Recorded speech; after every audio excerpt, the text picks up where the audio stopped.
Hi everybody, hope you're all doing well. If you're just new to my channel, welcome. My name's Joni Young, and in this video, specifically I'm going over how to load and use the filbert brush correctly. So I'm going to be demonstrating on a darker canvas today just so that you can see this more clearly.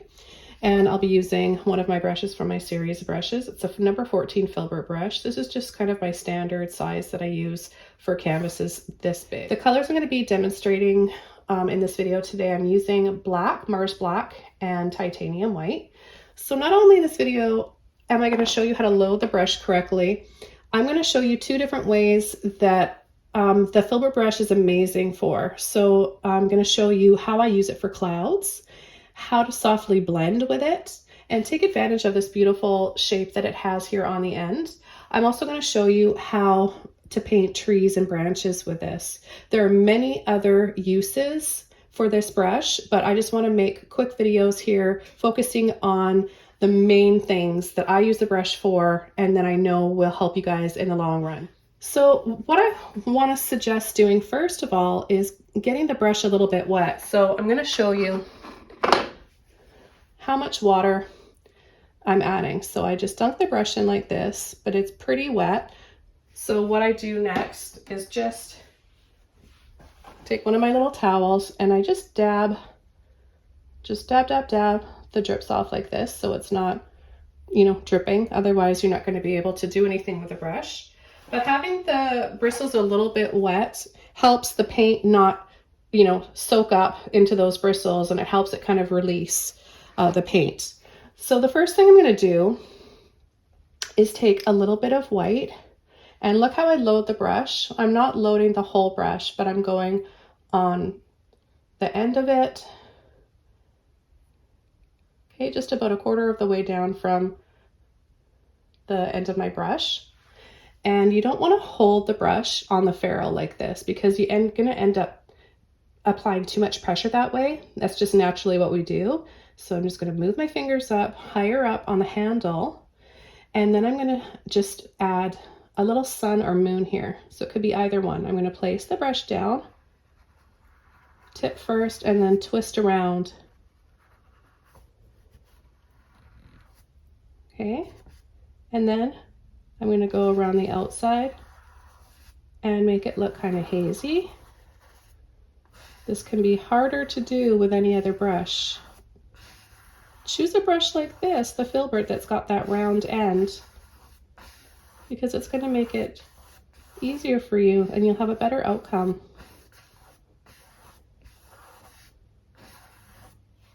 Okay, and then I always go back after and just add another little twist, a little bit more white there in the center. So look how quickly and easily that's done just by using the filbert brush. So what you may be noticing that you've been doing wrong with the first step here is loading your brush wrong. A lot of people will just scoop up a lot of paint like this, and we all do it. So we overload the brush.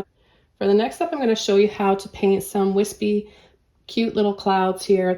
I have loads of tutorials on how to paint clouds. I'll leave a link below for the most popular one that just breaks it down into 3 easy steps. But here's one that I don't have just a detailed tutorial on, and it's how I paint little moody skies like this. So I start with taking advantage of the round shape. I start by a little scoop, and I can see already it's not coming out seamlessly and effortlessly like I would like. So I know at this point when I'm seeing too much of the canvas through there and less of the pattern I want, I need a little bit of water. So I'm going to go in and work off some of this paint too that's just working its way up to the handle. I don't need it there. Wet my brush, dry the dabs off on the towel, and reload just the tip. See, there's just a little ridge of paint right there on the end. And now I can scoop.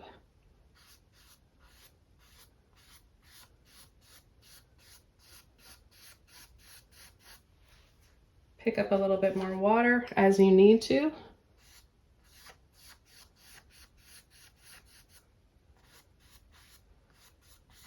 And then I like to make them a little bit bigger towards the outer edges of the canvas. This also helps to create perspective, which I do have another video coming out very soon all about perspectives and horizon lines. So stay tuned for that.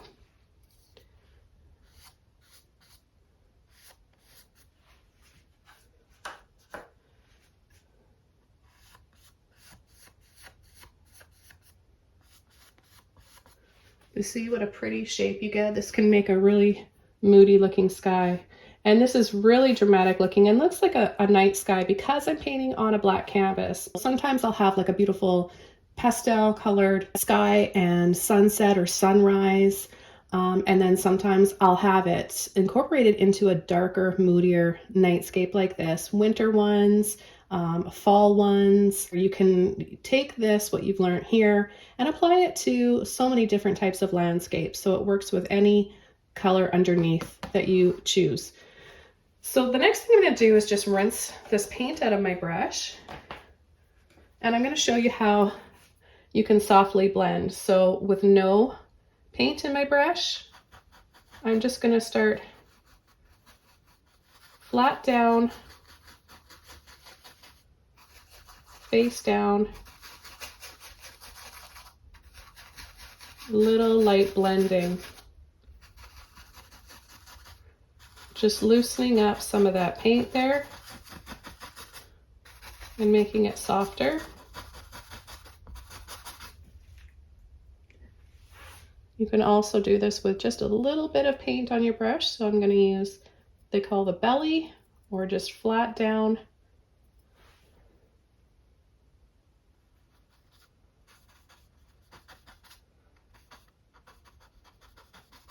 Moving my brush around.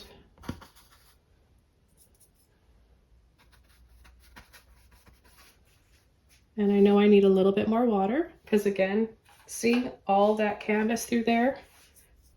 That tells me, that's a telltale sign that you need a little bit more water on your brush and a little bit more paint too. So see how amazing this brush is though? It's got those round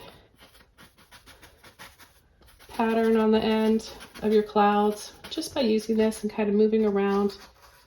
And then if you want to make bigger ones, then just sweep out or switch to a larger size filbert brush. But for this size of canvas and the size of clouds I'm making, this is the perfect size.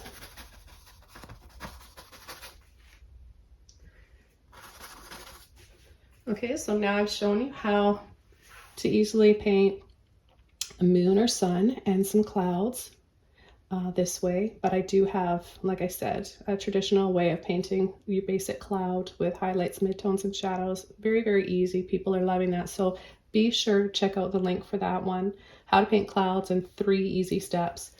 The next thing I'm going to show you is how to paint a tree, and I love, love, love using the filbert brush. I can't say it enough. The filbert brush is the bomb for painting trees, and I'll tell you why. It's so much easier to control than using a fan brush. It's going to make it a lot easier for you to control where the paint's going and where you want it to go. So I'm just going to show you how to paint a tree now, like a fir tree or a spruce tree, one of those types of trees. You don't need to paint any delicate branches. We're just going to pull up, holding the brush like this, and you want to just load both sides. Again, maybe like half of the brush full of paint. Make sure that if your brush is like getting fluffy looking and it's not flat like this, try to give it a little wiggle like this, back and forth, kind of push a little bit to fan it out. And then I'm just going to pull up, let's just pull up a tree trunk about that big. Okay. And load my brush again, both sides, give it a little wiggle. Now I always like to leave just a little bit of a line from the top before I come in and start adding my branches. Now I'm just going to give it a light little tap, and then I'm going to turn flat in the center, a little push, and then I'm going to turn my brush like this. You can really create any direction for your tree branches. If you want them all to go down, you know, hanging down like this, and tree more like that, or if you want them to look a little happier and have them coming out on the side like this, you just turn and tap. So make sure you're lifting your brush between each and every tap. You don't want to pull.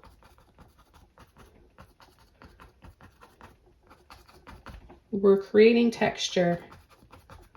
And this is what I really, really love about the shape of the filbert brush for the branches. See that? It looks like multiple little needles on the tree. It's just instant.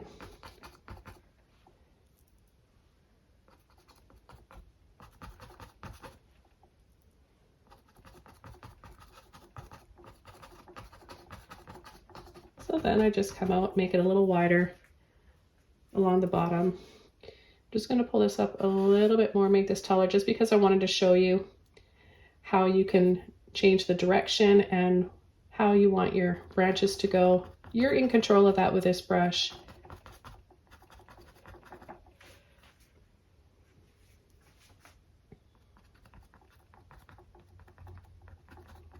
So just little baby branches on the top.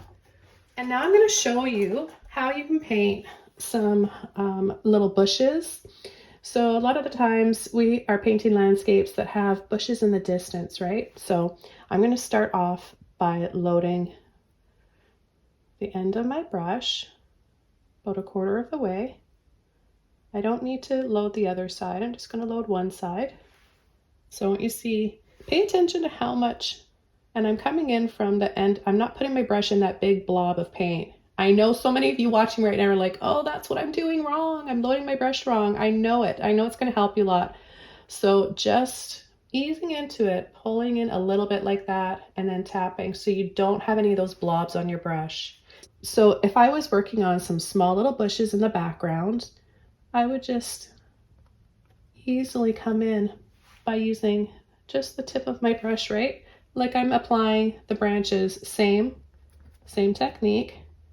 Okay, so there we would have little background far away, and then I would push harder, load my brush up again for some bushes more towards us in the foreground. And you get that instant texture. I'm not going to wash my brush out for the mid-tone or highlight. I'm just going to come in and just tap, tap, tap the same way I added the black. And I'm going to start back here, tip of my brush. I'm going to apply it a little bit, partially over the black and partially above it. So you're learning how to add mid-tones and highlights in this video, as well as how to apply and load your brush and apply the brush strokes. So here's where a lot of you may be going wrong too, is when you're tapping and adding those highlights, you're doing it too much and you're making it solid. So you're forgetting to just leave a few spaces. This is how we're going to get light and shadow. They need each other, the light and the dark. So the black and the white here. So now I'm going to move on here, and I'm going to push a little bit harder here because these are in the foreground. So smaller, lots of littler, smaller ones for the distance and the background, and then bigger and thicker here for the foreground. What we need to do now is come in with our brightest highlight. Now you can add these layers onto a wet underpainting or dry. You're going to get a little slightly different outcome by doing each, but it works either way. So now I'm going to come in, this is slightly still wet, and I'm going to turn my little plate palette over. I want clean, fresh white, and I'm using titanium white. You can make it transparent by adding some water, but it is opaque. So you're going to have a better time creating highlights. They're not going to fade and be see-through and dull once they dry. Okay, so I've got a nice amount on my brush. Again, no blobs or globs of paint. And I'm going to add a highlight just on the top here, the tops of these little bushes, leaving some spaces.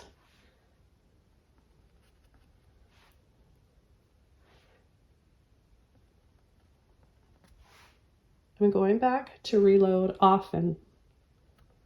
So I have a nice, especially because I'm painting on top of wet paint. So when I'm adding this to wet paint, my brush is kind of picking up a little bit of that gray and possibly black that's underneath. Now as I get here closer to us again, I'm going to be using more pressure and more paint, so it looks farther and farther away. And then I also kind of just make it look narrower and narrower by just doing a little light tap, wiggle, and then pull. So a lot of people are scared about how to paint rocks and don't know the first thing, and I'm just going to make this really basic, beginner friendly. Let's start with our darkest base. Some black, thin, no globs of paint. And I'll do it down here. Add a few of these misshapen half circles or ovals. And then I'll add a bigger one here. And a couple of smaller ones here. But you can come over and layer. Just go slightly over the other one and you can create layers like that. Okay, I'm going to rinse my brush out. And again, I want to specify that I'm painting my layers wet on wet. However, you can do the same thing on dry. So if you've added your little black first layer of rocks and it's dried already, go ahead and add the layers the same way I'm doing it. It's going to work either way. It's going to be a little bit of a different outcome. I'm going to take a little bit of white now, and I'm going to choose one side of the rock. I'm going to go sort of in half here, because I want it to show up and I want to maybe have the light from here hitting these rocks.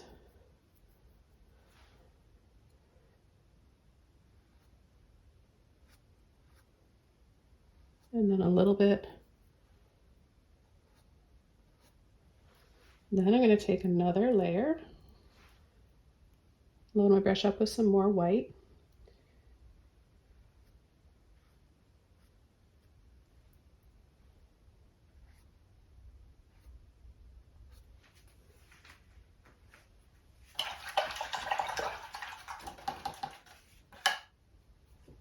Okay, so we have the black base, then we have gray, and then we have white. You could make it even brighter than that or a little bit darker if you want. Another thing you can do after, if you want it to look a little bit more textured and less smooth, just take a clean brush like this, face down, and just kind of tap around. Pull and drag if you want. You could take a little bit of black on the bottom.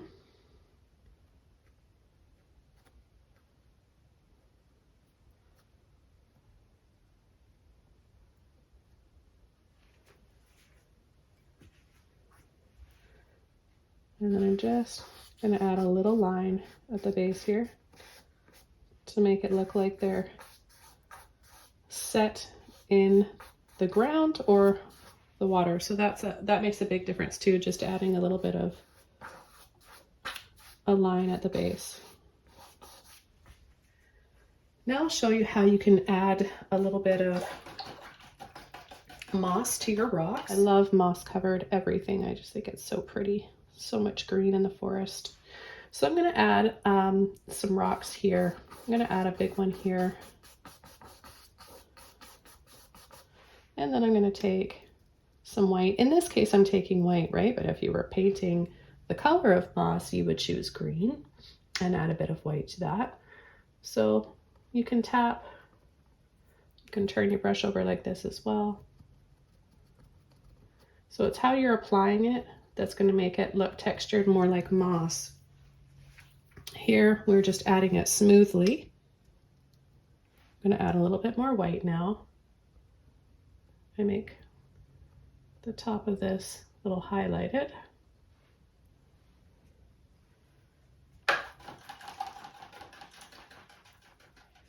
And then I'll come in and add another rock right here. And maybe another one right here.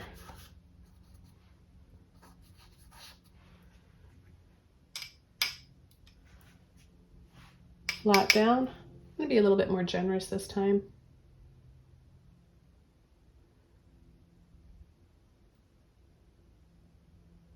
Look at the texture we get. It actually looks like moss.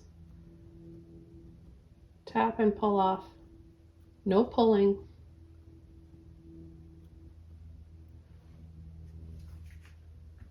Okay, so I hope you guys learned a lot. Maybe watching this, you picked up some tips and noticed what you were doing wrong. And I hope that this helps you. I love your feedback. I love hearing what you guys have to say. So go ahead and leave those comments below. Questions, requests, whatever it is. Love hearing from you guys and reading all your comments in the morning as I have my cup of coffee. I want to wish you guys all the best. I love teaching you, showing you new ways to enjoy painting and learning. So hope you stick around here. Don't forget to subscribe to my channel for more. And if you like these videos, I have much more like this. I'm going through all of my brushes and making different videos, breaking it down, how to use them, load them. Those will be available on Patreon. But I do have a few out right now here on YouTube. One is how to use the mop brush, how to load, how to use it. And the other one is how to use the liner brush, long liner brush or rigger brush. So you're going to learn a ton watching these 3 videos today. Thanks for your support. Wishing you guys all the best, and I'll see you soon in my next video. Bye!